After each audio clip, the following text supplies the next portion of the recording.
Ortho Ayurvedic oil and capsule. अब दर्द भी घुटने टेकेगा। आजमगढ़ में दहाड़े सीएम योगी, कहा अखिलेश की बेटी पर टिप्पणी मामले में तुरंत एफआईआर हो, बेटियों पर टिप्पणी बर्दाश्त नहीं की जाएगी। मैनपुरी में अखिलेश यादव का भाजपा पर हमला, महंगाई, स्मार्ट मीटर और किसानों के मुद्दे पर योगी सरकार को घेरा। अखिलेश बोले 2027 में जनता जवाब देगी। लखनऊ में फर्जी ज्वाइनिंग लेटर देकर बेरोजगारों से ठगी रैकेट का साइबर क्राइम पुलिस ने किया भांडाफोड़, कॉल सेंटर पर किया रेड, युवाओं का डेटा नौकरी पोर्टल से करते थे चोरी। बांदा में ऑनर किलिंग मामले पे पिता ने धारदार हथियार से बेटी की हत्या की, प्रेमी के साथ रहने पर आमादा थी युवती, आरोपी पिता को पुलिस ने दंड पहुंचा।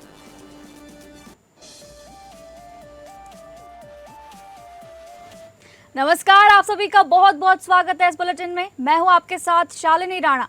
शुरुआत करेंगे बुलेटिन की। आजमगढ़ में जनसभा के दौरान उत्तर प्रदेश के मुख्यमंत्री सीएम योगी आदित्यनाथ ने कहा कि बेटियों पर टिप्पणी बर्दाश्त नहीं की जाएगी। इस दौरान उन्होंने अखिलेश यादव पर जमकर निशाना साधा। सीएम योगी आदित्यनाथ ने आजमगढ़ में जनसभा के दौरान कहा कि समाजवादी पार्टी के अध्यक्ष अखिलेश यादव की पुत्री के खिलाफ कुछ लोगों ने गलत टिप्पणियां की थी। जैसे मेरे संज्ञान में आया, मैंने तत्काल पुलिस से कहा इसमें एफआईआर दर्ज कराओ। बेटी के खिलाफ कोई भी अपमानजनक टिप्पणी स्वीकार नहीं होनी चाहिए। बेटी बेटी होती है और हम उस संस्कार से पले बड़े हैं जहां कहा जाता है कि गांव की बेटी सबकी बेटी, गांव की बहन सबकी बहन। सीएम योगी ने कहा कि हमने तो कोई भेदभाव नहीं किया, लेकिन अखिलेश दूसरों को उपदेश देते हो, अपने चेले चपाटों को भी थोड़ा उपदेश दे दो कि अपनी भाषा को संयम कर लें। दूसरों के प्रति टिप्पणी करने के पहले स्वयं भी सोचा करो कि उनके लोग किस प्रकार की भाषा का प्रयोग बेटियों बहनों के प्रति करते हैं। इसके लिए उन्हें अपने लोगों को संस्कारित करना चाहिए। अच्छा होगा कि उनको समझाओ और नहीं समझ सके तो हमारे हवाले कर दो, हम उनको अच्छी तरह समझा देंगे। बेटी बेटी होती है, बेटी का सम्मान होना चाहिए। मैं पिछले दिनों देख रहा था, समाजवादी पार्टी के अध्यक्ष अखिलेश यादव की पुत्री के खिलाफ कुछ लोगों ने गलत टिप्पणियां की थी। जैसे मेरे संज्ञान में आया, मैंने तत्काल पुलिस से कहा, मैंने कहा इसमें एफआईआर दर्ज कराओ। बेटी के खिलाफ कोई भी अपमानजनक टिप्पणी स्वीकार्य नहीं होनी चाहिए। बेटी बेटी होती है और हम तो संस्कार में पले बसे हैं जहां कहा जाता कि गांव की बेटी सबकी बेटी, गांव की बहन सबकी बहन। हमने तो कोई भेदभाव नहीं किया, लेकिन अखिलेश जी दूसरों को उपदेश देते हो, अपने चेले चपाटों को भी थोड़ा उपदेश दे दो कि अपनी भाषा को संयम कर लें। अगली खबर का रुख करेंगे, जहां काशी दौरे पर आए सीएम योगी ने यह भी कहा कि देश तब महान होता है जब कोई महान व्यक्तित्व उसका नेतृत्व करे। उन्होंने कहा 12 साल पहले देश के प्रधानमंत्री नरेंद्र मोदी को काशी से सांसद चुनने पर हर काशीवासी अपने को गौरवान्वित महसूस करते हैं। केंद्र में मोदी सरकार के 12 साल पूरे होने पर वाराणसी में आयोजित कार्यक्रम में मुख्यमंत्री योगी आदित्यनाथ शामिल हुए। वहां उन्होंने काशी संकरी गलियों के लिए जानी जाती है ऐसा कहा और आगे कहा कि आज काशी को नई पहचान दिलाई है, प्रदेश को नई पहचान मिल रही है। पूरी दुनिया आती है काशी में। जब लोग नहीं आते थे तो लोगों के मन में धारणा होती थी वहां अव्यवस्था है, गुंडागर्दी है, अराजकता है, कोई विश्वास नहीं हुआ है। यहाँ के लोग भी जाते थे तो उनको भी अपमानित होना पड़ता था। आज आप कहीं काशी यूपी का नाम ले लीजिए। 2014 में पहले या 2017 के पहले जो व्यक्ति आपसे 10 कदम दूर भागता था, आज वो आपको देखता है तो उसकी इच्छा होती है आपको गले लगा ले। मुख्यमंत्री योगी आदित्यनाथ चौका घाट स्थित गिरिजा देवी सांस्कृतिक संकुल सभागार में बोल रहे थे। उन्होंने यहां जन कल्याण शिविर, स्ट्रीट वेंडर और अन्य योजनाओं के लाभार्थियों को स्वीकृति पत्र भी प्रदान किए।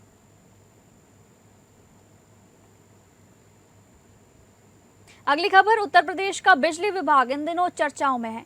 ऊर्जा मंत्री के आरोपों के बाद सीएम योगी 15 जून को विभाग की बैठक करने जा रहे हैं। ऊर्जा मंत्री एके शर्मा द्वारा विद्युत निगम अध्यक्ष आशीष कुमार गोयल पर आरोप लगाने के बाद शक्ति भवन में हलचल बढ़ गई है। मुख्यमंत्री की समीक्षा बैठक 15 जून को प्रस्तावित है। ऐसे में विद्युत निगम प्रबंधन ईंधन अधिभार और संविदा कर्मियों से जुड़ी पत्रावलियां तैयार कर रहा है। ऊर्जा मंत्री ने 10% ईंधन अधिभार लगाने पर नाराजगी जताई है। उन्होंने साफ लिखा कि इस मामले में उनसे पूछा तक नहीं गया। नियामक आयोग ने भी इस अधिभार को नियमों के विपरीत बताया है। विद्युत निगम प्रबंधन 15 जून को प्रस्तावित समीक्षा बैठक की तैयारी में व्यस्त दिख रहा है। शक्ति भवन के सूत्रों के अनुसार मुख्यमंत्री की समीक्षा बैठक के बाद ये अधिभार वापस लिया जा सकता है। ऊर्जा मंत्री ने खुद स्वीकार किया है कि इसे लेकर जनता के बीच आक्रोश है। ऊर्जा मंत्री ए.के. शर्मा और पावर कॉर्पोरेशन के बीच चल रहा शीत युद्ध बृहस्पतिवार को सामने आ गया था। ऊर्जा मंत्री ने अपने ही विभाग के अपर मुख्य सचिव एवं पावर कॉर्पोरेशन के अध्यक्ष डॉक्टर आशीष कुमार गोयल पर पत्र लिखकर गंभीर आरोप लगाए थे। उन पर जाति, धर्म और भ्रष्टाचार के तहत कुशल लोगों की छटनी करने और अंकुश लोगों को भर्ती करने का आरोप लगाया था। उन्होंने कहा था कि उपभोक्ताओं पर 10% ईंधन अधिभार लगाते वक्त भी उनसे पूछा नहीं गया। उन्होंने बिंदुवार घटनाक्रम लिखते हुए चेतावनी दी थी कि इसे शासन का निर्देश समझा जाए और दोबारा ऐसी हरकत न करें।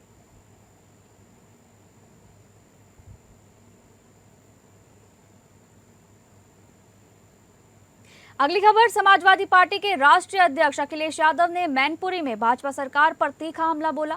उन्होंने महंगाई, किसानों की समस्याओं, स्मार्ट मीटर, जमीन कब्जों, लोकतंत्र और केंद्रीय एजेंसियों के कथित दुरुपयोग समेत कई मुद्दों पर सरकार को घेरा। साथ ही 2027 के विधानसभा चुनाव को लेकर भी पार्टी की रणनीति का संकेत दिया। अखिलेश यादव ने कहा कि डॉलर के मुकाबले रुपये की कमजोरी का असर सीधे आम लोगों की जेब पर पड़ रहा है। उन्होंने आगे कहा कि इससे चाय, अंडा और अन्य जरूरी वस्तुओं की कीमतें बढ़ती हैं। पेट्रोल, डीजल और रसोई गैस की बढ़ती कीमतों का जिक्र करते हुए उन्होंने कहा कि जनता लगातार महंगाई की मार झेल रही है। सपा अध्यक्ष ने किसानों की समस्याओं का मुद्दा उठाते हुए आरोप लगाया कि खाद लेने के लिए किसानों से तरह तरह के कागजात मांगे जा रहे हैं। कई जगहों पर उन्हें जरूरत के मुताबिक खाद भी उपलब्ध नहीं हो पा रही है। उन्होंने आगे कहा कि किसानों को मिलने वाली सुविधाओं में भी अनियमितताएं सामने आ रही हैं। स्मार्ट मीटर के मुद्दे पर अखिलेश यादव ने कहा कि सरकार की इस व्यवस्था का व्यापक विरोध हो रहा है। उन्होंने दावा किया कि आम लोगों और किसान स्मार्ट मीटर से परेशान हैं। ना डॉलर ऊपर जाएगा और रुपया नीचे जाएगा। साधारण भाषा में यही है कि उतनी चाय महंगी हो जाएगी। याद करो, जब 40 रुपए 50 रुपए डॉलर रहा होगा तो चाय की कीमत क्या रही होगी। आज मैनपुरी में भी 15-20 रुपए की चाय मिल रही होगी। तो सोचिए, डॉलर जब ऊपर जाएगा तो आपकी चाय महंगी हो जाएगी। डीजल, पेट्रोल की कीमत कहाँ पहुंचा दी। जो लोग कहते थे गैस सिलेंडर गरीबों को फ्री देंगे, हर दूसरे तीसरे दिन आप देखते हैं कभी डीजल की कीमत बढ़ जाती, पेट्रोल की कीमत बढ़ जाती, अब गैस सिलेंडर की कीमत बढ़ रही है। खाद दे नहीं पा रहे हैं लोग। खाद के लिए किसानों को कागज लेकर के जाना पड़ रहा है, तब कहीं जाकर के 2 बोरी मिल रहा है और 2 बोरी भी उसमें चोरी हो रही है।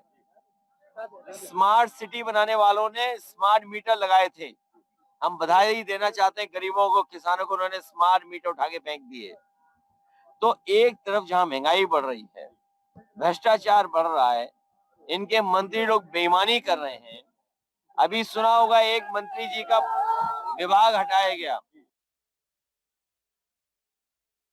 ये भी आरोप लगाया है कि अयोध्या के राम मंदिर में चढ़ाए गए प्रसाद को लूटा जा रहा है और दावा किया जा रहा है कि भाजपा सरकार असहमति को बर्दाश्त नहीं करती है। कासगंज में एक सभा को संबोधित करते हुए यादव ने कहा कि राम मंदिर को दिए गए दान में लूट हो रही है। भाजपा विपक्ष को बर्दाश्त नहीं कर सकती। अगर कोई विरोध करता है तो उसका मुठभेड़ किया जाता है और उसे जेल भेज दिया जाता है।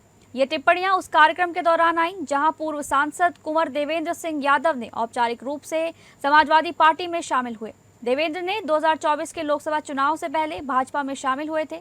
इस कार्यक्रम के दौरान एक संत ने अखिलेश यादव के सिर पर एक औपचारिक मुकुट रखा।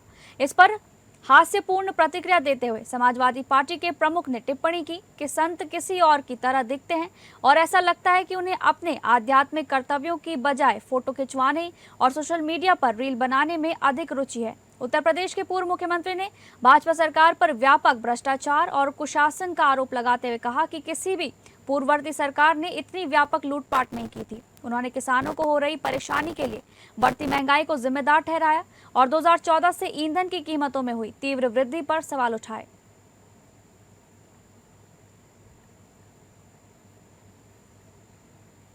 अगली खबर का रुख करेंगे, जहां उत्तर प्रदेश के पीलीभीत में केंद्रीय वाणिज्य एवं उद्योग तथा इलेक्ट्रॉनिक्स एवं सूचना प्रौद्योगिकी राज्य मंत्री जितिन प्रसाद ने ग्रामीण विकास को नई गति देते हुए स्थानीय सांसद निधि से निर्मित 7 बारात घर और 2 अंत्येष्टि स्थलों का लोकार्पण किया। गांधी सभागार में आयोजित कार्यक्रम में मंत्री ने बटन दबाकर इन परियोजनाओं का शुभारंभ किया। इस अवसर पर स्वामी प्रवक्तानंद, विवेक वर्मा, गोकुल प्रसाद मौर्य, ज्ञानेंद्र सिंह और सतीश प्रसाद मिश्रा सहित कई जनप्रतिनिधि मौजूद रहे। कार्यक्रम के दौरान केंद्रीय मंत्री ने विभिन्न ग्राम पंचायतों के प्रधानों और ग्रामीणों से लाइव संवाद कर बारात घरों और अंत्येष्टि स्थलों के निर्माण की गुणवत्ता की जानकारी ली। उन्होंने ग्रामीणों की सीमाएं सुनी और आवश्यक सुविधाओं के विकास के लिए अधिकारियों को निर्देशित किया। अपने संबोधन में जितिन प्रसाद ने कहा कि प्रधानमंत्री के नेतृत्व में बीते 12 वर्षों में देश में अभूतपूर्व विकास कार्य हुए हैं और आने वाले समय में भी विकास की ये गति जारी रहेगी। कार्यकाल पूरा हुआ है और आगे चल रहा है। ये भारत के इतिहास में सबसे लंबे कार्यकाल किसी प्रधानमंत्री का हुआ है तो आदरणीय प्रधानमंत्री नरेंद्र मोदी जी का हुआ है, और उसके लिए धन्यवाद देते हैं इस देश की जनता को। खासतौर से मैं यहाँ पीलीभीत जनपद का सांसद हूँ, जिनकी बदौलत एक एक वोट, जिनका आशीर्वाद जनता का मिला है, तभी ये पूर्ण हो पाया है कि मोदी जी का सफल नेतृत्व तीसरी बार। और यहाँ पीलीभीत जनपद के लिए लगातार हमारे विधायकगण और सांसद और भारतीय जनता पार्टी का संगठन, सभी लोग और प्रशासन यहाँ का सभी लोग लगे हैं कि क्षेत्र की जनता के विकास के कार्य हों, और ग्रामीण क्षेत्र से लेके बड़े बड़े कार्य, चाहे वो ग्रामीण क्षेत्र में जो आज यहाँ शिलान्यास किए गए हैं, लोकार्पण किए गए हैं, बारात घर हों, शवगृह हों, और साथ ही साथ बड़े बड़े हाईवे, यहाँ के गोमती उद्गम स्थल के लिए एक नया प्रोजेक्ट स्वीकृत कराया जा रहा है। यहाँ एक खमीर की फैक्ट्री लग रही है। यहाँ नाइलेट सेंटर में यहाँ शिक्षा के लिए AI और टेक्निकल एजुकेशन के लिए व्यवस्थाएं की गई हैं। तमाम ऐसी चीजें हैं जो इस जनपद को एक मॉडल लोकसभा के रूप में विकसित किया जा रहा है। अगली खबर अमेठी से आ रही है, जहां छात्र छात्राओं के लिए एक बड़ी खुशखबरी सामने आई है। 21 जून को जिले में जैप्टिक AI एजुकेशन ऐप का निःशुल्क शुभारंभ किया जाएगा। इस ऐप के माध्यम से विद्यार्थियों को आधुनिक तकनीक आधारित शैक्षिक जानकारी और अध्ययन सामग्री मुफ्त में उपलब्ध कराई जाएगी। गौरीगंज स्थित मटियारी भवन पहुंचे जैप्टिक AI के चेयरमैन इंद्रजीत सिंह ने मीडिया से बातचीत करते हुए इसकी जानकारी दी। उन्होंने बताया कि भारत में पहली बार अमेठी जिले से इस AI आधारित एजुकेशनल ऐप की शुरुआत की जा रही है। मटियारी मानव कल्याण संगठन के सहयोग से संचालित होने वाले इस ऐप का लाभ जिले के हजारों छात्र छात्राओं को मिलेगा। MOU किया है वो माननीय श्री चंद्र प्रकाश मिश्रा मटियारी जी के मार्गदर्शन में किया गया है। इस MOU के तहत हम पूरे गौरीगंज, पूरे अमेठी में जो जैप्टिक AI के माध्यम से हम निशुल्क शिक्षा जो है हर घर तक पहुंचाएंगे, हर बच्चे तक पहुंचाएंगे, हर बच्चे के अभिभावकों तक पहुंचाएंगे। ये जैसे ही मिश्रा जी का आदेश होगा, ये ऐप आपके लिए उपलब्ध हो जाएगी। ऐप को सीधा आपने डाउनलोड करना है। इस ऐप को बच्चा भी डाउनलोड करेगा और उसके अभिभावक भी डाउनलोड करेंगे, और उसके माध्यम से उसको स्टेप बाय स्टेप इंस्ट्रक्शंस मिलती जाएगी। और उसको ये एक साधारण ऐप नहीं है। इसमें क्या होगा कि बच्चा जो है, जैसे हम पढ़ते हैं, शिक्षक और स्टूडेंट जो है दोनों आपस में जुड़ते हैं, या तो ऑनलाइन या फिर फेस टू फेस। इसमें जो है बच्चा वर्चुअल टीचर को बिल्कुल देख सकेगा, उससे बात कर सकेगा और अपनी क्षमता के हिसाब से वो पढ़ सकेगा। बिजनौर में भाजपा की विकास रथ यात्रा निकाली गई है। प्रधानमंत्री नरेंद्र मोदी के 12 वर्ष और मुख्यमंत्री योगी आदित्यनाथ के 9 वर्ष के कार्यकाल पूर्ण होने पर भाजपा के वरिष्ठ नेता एडवोकेट ऐश्वर्या मौसम चौधरी ने विकास रथ को हरी झंडी दिखाकर रवाना किया। इस अवसर पर भाजपा पदाधिकारी और कार्यकर्ता बड़ी संख्या में मौजूद रहे।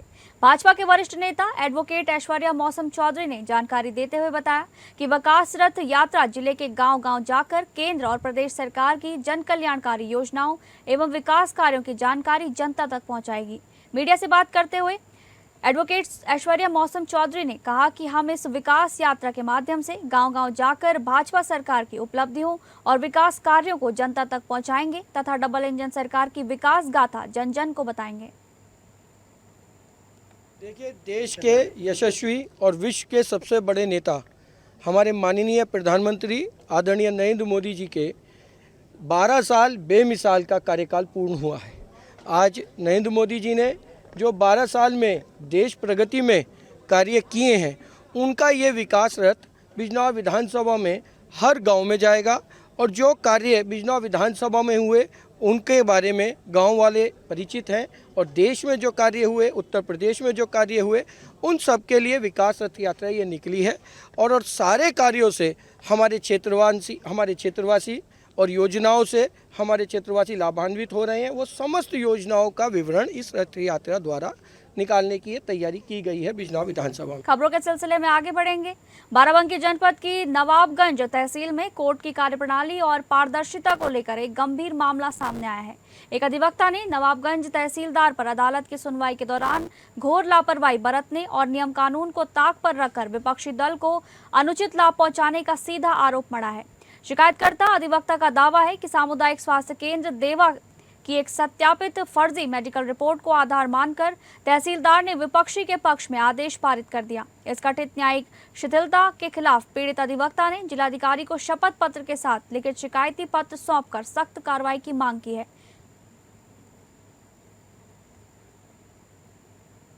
निवास हमारा पड़ता है ग्राम मंगरेपुरवा, मजरे हर्रई, थाना देवा, जिला बाराबंकी। हमारा ये एक विनीता बनाम रामदास तहसीलदार नवाबगंज के यहाँ है, वाद दाखिल किया था जिसमें हम आपत्ति करता है।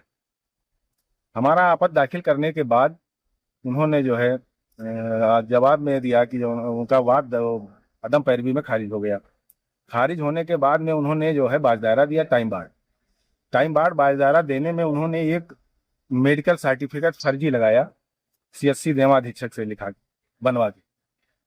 लेकिन यहाँ पे जो कोर्ट पे दाखिल किया गया उसके बाद जो है हम आए यहाँ पे देखे तो हमको जानकारी हुई कि जो है ये 42 दिन का मेडिकल लगा हुआ है।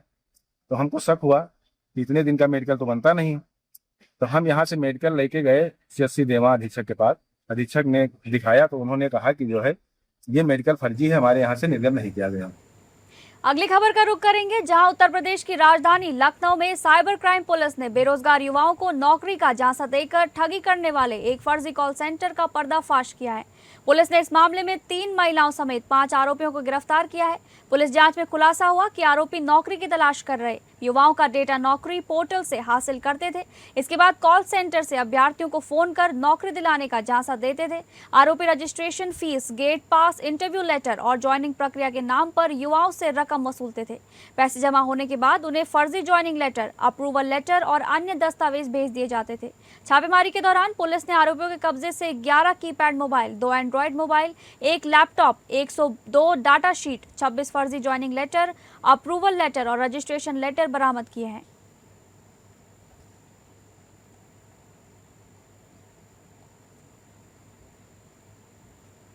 अगली खबर शाहजहांपुर से एक हैरान कर देने वाला मामला सामने आया है, जहां सेना का अधिकारी बनने का सपना देखने वाले एक युवक ने अपनी असफलता छिपाने के लिए एक ऐसा झूठ बोला कि आखिरकार उसे पुलिस की गिरफ्त में पहुंचा दिया। 20 वर्षीय युवक का सपना था कि वह सशस्त्र सेना चिकित्सा वे महाविद्यालय में डॉक्टर बने। इसके लिए उसने नीट परीक्षा भी दी, लेकिन सफलता नहीं मिली।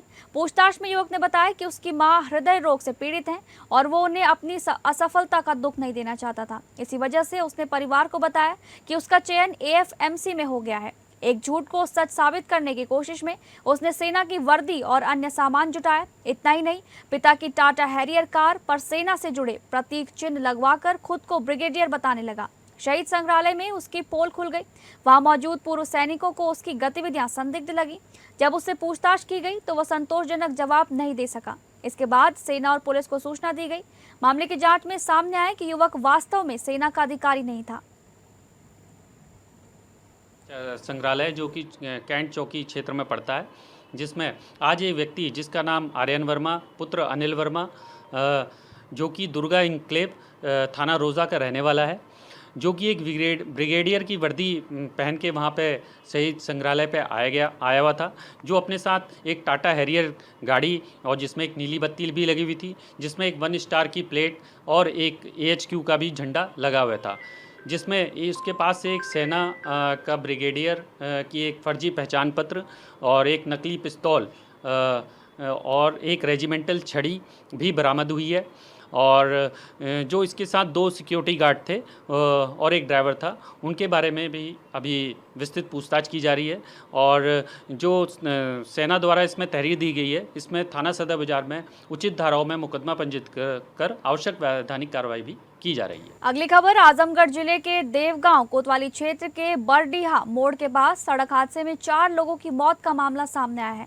यह हादसा आजमगढ़ वाराणसी राष्ट्रीय राजमार्ग पर उस समय हुआ जब सड़क के किनारे खड़े ट्रेलर में तेज रफ्तार अर्टिगा कार जा टकराई।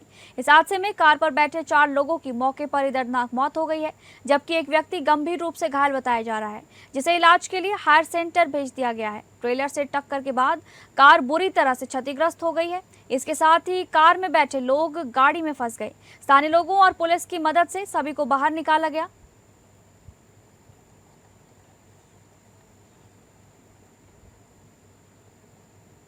बांदा में पुलिस थाने में समझौते के दौरान प्रेमी के साथ रहने की जिद पर अड़ी बेटी की गुस्साए पिता ने धारदार हथियार से हत्या कर दी। हत्या करने के बाद आरोपी भागने लगा, जिसे पुलिस ने धर दबोचा है। सूचना पर तत्काल एसपी मौके पर पहुंचे, जहां उन्होंने घटना का जायजा लिया। मौके पर पहुंची फॉरेंसिक टीम ने भी साक्ष्य संकलित किए। आपको बता दें कि थाना बदौसा थाना क्षेत्र के अंतर्गत एक गाँव निवासी युवती का गांव के ही युवक से प्रेम प्रसंग चल रहा था। विगत में वह प्रेमी के साथ चली गई थी। जाने के बाद दोनों ने चित्रकूट जनपद के भरतकूप स्थित एक मंदिर में शादी रचाई। शादी किए जाने के बाद दोनों मध्य प्रदेश के बरौंधा में रह रहे थे। इधर तलाश करते हुए पुलिस इनके पास पहुंच गई। दोनों को सकुशल बरामद करने के बाद थाने ले आई। बरामद करने के बाद पुलिस ने लड़की के पिता तथा मां को थाने में बुलाया। आपस में समझौते का दौर चल ही रहा था। वहीं युवती घर जाने के लिए तैयार नहीं थी। वो अपनी प्रेमी के साथ रहने की जिद में अड़ी हुई थी। तभी गुस्साए पिता ने चाकू निकाला और बेटी पर कई बार वार कर दिए।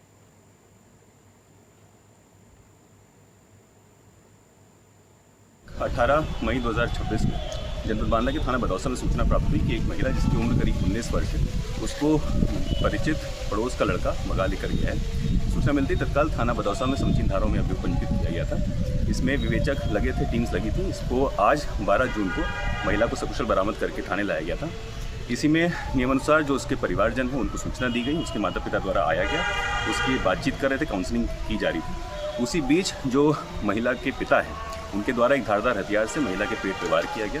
सूचना मिलते ही तत्काल महिला को CHC अतरा ले जाया गया, जहां से उसको मेडिकल कॉलेज रेफर किया गया। मेडिकल कॉलेज में डॉक्टर द्वारा उसको मृत घोषित किया गया। इसमें जो मृतका की मां है उसके तहरीर के आधार पर उसके पिता के खिलाफ अभियोग पंजीकृत कर लिया गया है। पिता को पुलिस ने हिरासत में ले लिया है। इसमें बॉडी को कब्जे में लेकर के पंचायतनामा पोस्टमार्टम की कार्रवाई की जा रही है। आगे की विधिक कार्रवाई प्रचलित ने मुठभेड़ के दौरान 50,000 के इनामी अभियुक्त गौरव नागर को घायल अवस्था में गिरफ्तार कर लिया है। आरोपी ओमकार सिंह अपहरण एवं हत्याकांड में वांछित था। कब्जे से एक स्विफ्ट कार, 32 बोर पिस्टल, जिंदा कारतूस व खोखा कारतूस बरामद किए गए हैं। अभियुक्त के विरुद्ध में NCR क्षेत्र में कई आपराधिक मुकदमे भी दर्ज बताए जा रहे हैं।